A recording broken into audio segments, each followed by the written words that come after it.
Assalomu alaykum do'stlar. Namanganda kuchli sportchilarimizdan biri bo'lgan Akmal aka nomlar kelganmiz. Assalomu alaykum. Akmal aka, sizsiz? Akmal aka, bilamiz sizni juda ko'p sportlarda, musobaqalarda birinchi o'rinlar ko'p olgansiz. Bu sport bilan necha yildan beri shug'ullanasiz? Bu sportga kirganimga hozircha 22 yil bo'ldi. Shu 5 yoshimdan boshlaganman. Hozirda 22 yil umrim ketdi shu sport ichida. Eng katta musobaqalaringiz qaysilar bo'lgan bu sport bo'yicha? Endi eng katta desam, misol Tailandda jahon chempionatida urishganmiz. Osiyo chempionatlarida, respublika, международный turnirlarda chempion. Hammasi birinchi o'rin olingan. Ha, Alloh izni bilan nasib qilganini olib yutib kelganmiz. Hozir ko'rdim, mana yerda sport zal goldan shug'ullantiryapsiz. Har xil bu yoshdagi gollar bor. Bu zal ochilishiga qancha pul sarfladingiz?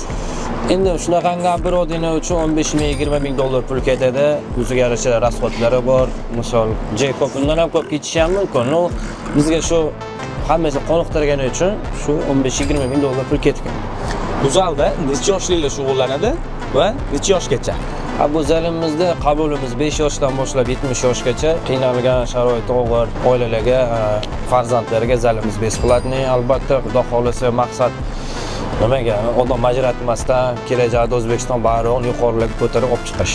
Hozirgi vaqtda zalingizda nechta bola shug'ullanadi? Hozirda bir 220 tadan ortiq bolalar bor, sportchilar bor.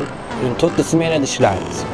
Shu ertalabdan boshlanadi, individualniy gruppalar, detskiy gruppa, katta professionalniy gruppa shulardan iborat. Ikkovingiz hozirgi yoshlarga motivatsiya bering, shu sportga yo'qsa boshqa narsaga oid. Chunki ko'p bolalar hozir behuda yuradigan ko'pda shularga. Ota-onam duosini olish kerak. Birinchi o'rinda deyman, shu ota-onam xizmatini qilib, duosini olib, O'zbekiston faxrlanadigan inson bo'lish kerak. Shu qolgan narsaga hammasi o'zi bo'lib kelaveradi. Rahmat aka, katta. Sog' bo'ling.